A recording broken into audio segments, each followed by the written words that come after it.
Assalomu alaykum. Dunyoda hamma boy bo'lishlikni, hamma muvaffaqiyatli inson bo'lishlikni va hech qachon yutqazmaslikni xohlaydi. Bu juda ham qiyin va har bir inson erishmagan eng katta yutuqlardan biri. Bilamizki, dunyodagi milliarder insonlar yoki bo'lmasa juda ham katta boy insonlarga o'xshashlikni hamma orzu qiladi. Hamma ularga o'xshashlik uchun biror narsalar qilishga harakat qiladi. Biz ham sizni dunyoda eng katta muvaffaqiyatli insonlardan biri bo'lishingiz uchun qo'limizdan kelgancha sizga muvaffaqiyat sirlarini berib ketadigan bir kanal ochib, mana shu kanalda sizlarga dars berib ketyapmiz va juda ham chiroyli, ajoyib videolar bo'ldi. Izohlar va kommentariyalardan ko'pchilikka manfaatli bo'layotganligi va ko'pchilik uchun yaxshi tomonga o'zgarishiga sababchi bo'layotganligini ko'rib, albatta xursandmiz. Bugun sizlarga mana shunday ajoyib videolardan yana birini taqdim qilishni reja qilyapmiz. Juda ko'p insonlar muvaffaqiyatli va milliarder insonlar, ularning ota-onasi milliarder, ular juda ham yaxshi joyda o'qishgan va ular juda ham yaxshi sharoitda ta'lim olishganki, shuning uchun katta boylardan biri deb o'ylashim mumkin. Lekin dunyo statistikasi bo'yicha milliarderlarning 86% o'zlari noldan bu ishlarga muvaffaqiyatga erishgan va bu muvaffaqiyatlarini hech qanday ota-onalaridan qolgan katta bir meros yoki bo'lmasa juda ham katta bir qolgan pul evaziga qilmaganliklari, o'zlarining harakatlari va o'zlarining odatlari tusiga kiritgan ayrim odatlari sababidan bu yutuqqa erishganliklarini statistik ma'lumotlarni o'zi isbotlab berib turibdi. Shuning uchun siz ham dunyoda muvaffaqiyatli insonlardan biri bo'larkansiz. Mana shunday muvaffaqiyatli insonlarning qiladigan ayrim odatlarni doim qilib borishingiz kerakki, ular kabi muvaffaqiyatga nisbatan yaqinroq yoki bo'lmasa yanada muvaffaqiyatli insonlardan biri bo'ling. Bugun sizlarga juda ham ajoyib videolardan birini taqdim qilamiz. Bu muvaffaqiyatli insonlarning 10 ta eng go'zal oltin qoidasi. Mana shu 10 ta qoida har bir milliarder, har bir millioner bo'lgan insonlarning doimo qilib boradigan va qilganligi sababidan muvaffaqiyatlari uzunroq davom etayotgan va muvaffaqiyatda hargacha davom etib ketayotgan insonlardan biri bo'lishlariga sababchi bo'layotgan ishlar haqida gaplashamiz. Shularni agarki biz ham hayotda tatbiq qilishni boshlar ekanmiz, balkim biz ham ularning qatorida yoki 5 yoki 10 yildan keyin Forbes jurnalida qaysidir ro'yxatlarga kirishimiz hech gap emas inshaalloh. Unda boshladik. Birinchisi, o'sish tafakkuri. Juda ko'p insonlar muvaffaqiyatga erishishlik uchun qilayotgan harakatlarida yiqilishadi, qoqilishadi yoki bo'lmasa bankrot bo'lishadi. Boshqa insonlardan boy va milliarder bo'lgan insonlarning eng katta farqlaridan biri shundaki, biz yiqilgan paytimizda oxirat keldi deb o'ylaymiz. Bo'ldi, hamma narsa tugadi, men uchun hech narsani endi tiklab bo'lmaydi, endi o'zim kela olmasam kerak deb shu bilan yotib qolamiz. Lekin muvaffaqiyatli insonlarning juda ko'pchiligi buni shunchaki dars olishlik usuli deb bilishadi. Biz mana bu yerda bir narsani qilib ko'rdik, o'xshamadi. Demakki, bundan dars chiqaramiz, mana shu ishni boshqa qilmaymiz deyiladi-da, o'rnidan turib, hayotga xuddi hech narsa bo'lmagandek yangitdan boshlab davom etib ketaverishadi. Bu ularning eng asosiy o'sish tafakkuri hisoblanadi. Agarki siz hayotda muvaffaqiyatsiz bo'ladigan birorta bir narsani qilgan bo'lsangiz, bu hayotni tugashi degani emas. Bu shunchaki sizni hayotingizni mana shu ishni boshqa qilmasligingiz kerak bo'lgan gaplardan biri. Bir ajoyib insonlardan birini aytgan eng go'zal gaplardan biri shunday ediki, yaxshi inson hech qachon bir chuqurga kimata tushmaydi. Siz bir chuqurga tushdingizmi, u chuqurda yiqildingizmi, o'sha chuqurga boshqa yaqinlashmang va hayotingizni, yo'lingizni boshqa tomondan davom etib ketavering. Statistik ma'lumotlarga qaraganda, Stanford universitet professori Carol Dweck tadqiqotiga ko'ra, o'sish tafakkuriga ega bo'lgan insonlar muvaffaqiyatga erishish darajasi 3 barobar ko'proq bo'ladi. Agar siz ham hayotda bir yiqilib qoladigan bo'lsangiz yoki muvaffaqiyatsizlikka erishgan bo'lsangiz, hech narsa bo'lmaganda hammasini yangidan boshlab keta oladigan darajadagi kuchga va irodaga ega bo'larkansiz, demak siz muvaffaqiyatga 3 qadam yaqinroqsiz boshqalarga qaraganda. Ikkinchisi, grit yoki irodaviy chidamlilik. Irodaviy chidamlilik masalasi bo'yicha juda ko'p insonlarda eng katta bo'lgan muammolardan biri marafonni yugurib borarkansiz, marafonni oxirigacha yugurib borgan insonlar juda kam bo'ladi. Hayotda ham mana shunday. Bir ishni boshlar ekansiz, bir ishni boshida yoki bo'lmasa o'rtasida sizga qiyinchiliklar yoki bo'lmasa ayrim to'sqinliklar bo'ladi. Bu to'sqinliklarga shunchaki yiqilib bo'ldi, men endi bu yoqqa yugura olmayman, meni qo'limdan kelmas ekan deb tashlab qo'yishlik bu juda katta muvaffaqiyatli insonlarning eng katta xususiyatlaridan biridir. Muvaffaqiyatli insonlar nima qilishadi? Qadamlarini balkim sekin, balkim oddiyroq tashlashadi, lekin ularning muvaffaqiyatining eng katta kalitlaridan biri bu ularning chidamliligi va irodasi juda ham mustahkamligi. Siz biror bir ishni boshlar ekansiz, unga jiddiy ma'noda irodaviy kuch bilan va juda ham uzoqqa chidamlilik yo'l bilan bora olar ekansiz, bu sizning muvaffaqiyatingiz eng katta yo'llardan biri.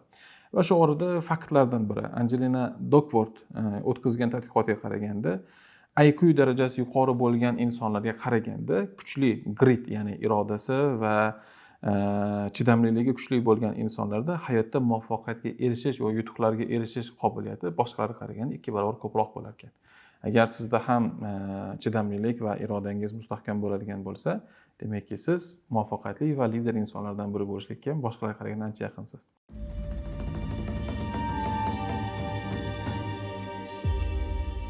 Uchinchisi, erta uyg'onishlik. Muvaffaqiyatli insonlarning aksariyati, barchasi deyarli erta uyg'onadi. Sizni erta uyg'onishingiz hayotni boshidan va hamma uxlayotganda boshlaganingiz uchun juda ko'p ishlarga ulgurasiz. Boshqalar bir kunda 5 yoki 6 ishiga to'laqonli erisha olmasdan hammasini chala qilib tugatayotgan bir paytda siz 8 va 10 yoki 15 tadan ortiq bo'lgan ishlarni erta turganingiz va har bir ishni erta boshlaganingiz evaziga juda ham ko'p ishlarni aniq va tiniq va mukammal tarzda tugata olasiz. Bu sizni muvaffaqiyatli va boy insonlardan biri bo'lishingizga eng katta kalitlardan biri. Va bir narsani unutmaylik, dunyo ertalabki baraka bilan yaratilgan. Siz ertalab uyg'onar ekansiz, siz o'zingizni barakangizni o'zingiz bilan birga olib kelasiz. Statistik ma'lumotlarga qaraganda Rich Hobbits kitobi muallifi Tom Corley aniqlashicha, milliarderlarning 50% ish kunini boshlanishidan kamida 3 soat oldin uyg'onishadi. Ya'ni agar siz 9 da ishga kelishingiz bo'ladigan bo'lsa, kamida 6 da yoki bo'lmasa 5 da boshqalar va milliarder insonlar uyg'onib o'z ishini boshlagan bo'ladi. To'rtinchisi, uzluksiz mutolaa. Ular o'qishdan to'xtashmaydi. Juda ko'p insonlarga kitob o'qishlik yoki bo'lmasa o'zini ustida shug'ullanishlik, shu to'g'risida gapirgan paytimizda buni bir zerikarli odat yoki bo'lmasa kambag'al insonlarni bir shunchaki odatlardan biri deb o'ylashadi. Lekin muvaffaqiyatli insonlar va milliarder insonlar boshqalarga qaraganda ko'proq mutolaa qilishadi va davomiy mutolaa qilishadi. Ular kitob o'qishdan hech ham charchashmaydi. Boshqa bir insonlar bir yilda bitta kitobni tugata olmas ekan, Bill Gatesga o'xshagan, Warren Buffettga o'xshagan insonlar bir yilda 50 ta kitob tugatishadi. Shuning uchun sizni ham doimo mutolaa qilib borishingiz va o'zingizni ustingizda jiddiy shug'ullanib borishingizni tavsiya qilib qolamanki, muvaffaqiyat sari yanada yaqinroq va yanada bu ishga nisbatan ishtiyoqingiz baland bo'lsin. 80-20 qoidasi, ya'ni Pareto prinsipi. Ular hamma ishni qilishga urinishadi va eng muhim bo'lgan 20% ishni qilishadiki, 80% natijaga erishadi. Siz ham hayotingizda yoki bo'lmasa kunlik, oylik, yillik planlaringizda birorta bir ishni qilish reja qilar ekansiz, eng muhim bo'lgan 20% ni qilishingiz sizni 80% muvaffaqiyatga olib keladi. Agarki siz shunchaki 100% qilaman va 100% mukammal qilaman deb emas, eng muhim bo'lgan ishlarga ko'proq fokus qaratib, shularga ko'proq urg'u bera olar ekansiz, sizni muvaffaqiyatingizning eng katta kalitlaridan biri aynan mana shulardan biri bo'ladi. 7-si, kuchli networking va muhit. Siz atrofingizdagi 5 ta insonning o'rtachalaridan birisiz. Ya'ni bu nima degani deyiladigan bo'lsa, siz atrofingizda muvaffaqiyatli insonlar bilan ko'proq bo'ladigan bo'lsangiz, siz muvaffaqiyatga yetishingiz boshqalarga qaraganda kattaroq va osonroq. Nima uchun deyiladigan bo'lsa, chunki muvaffaqiyatli insonlar bilan birga bo'lganingiz uchun ularni qanday odatlar, qanday ishlar va nimalar qilib bu muvaffaqiyatga erishayotganligini bilishlik usuli sizga nisbatan osonroq bo'lganligi uchun networking eng muhim bo'lgan odatlardan biridir. Statistik ma'lumotlarga qaraganda LinkedIn ma'lumotlariga ko'ra vakansiyalarning 85% aynan shaxsiy aloqalar networking orqali to'ldiriladi. Ya'ni sizni atrofingizda kimlar borligi, kimlarni tanishingizni o'zi sizni birorta bir ish yoki birorta bir biznes qilayotgan paytingizda juda katta narsalarni belgilab beradi. 8-si, tavakkalchilik, lekin hisoblangan holatida. Boshqa bir insonlar biror bir ishni qilar ekan, oxiri nima bo'lar ekan yoki muvaffaqiyatga erishsam nima qilaman degan qo'rquvlar bilan tavakkal qilishdan doimo qo'rqishadi. Muvaffaqiyatli va katta biznesmen va milliarder insonlarning eng katta xususiyatlaridan biri bu tavakkal qilishdan qo'rqmasliklari.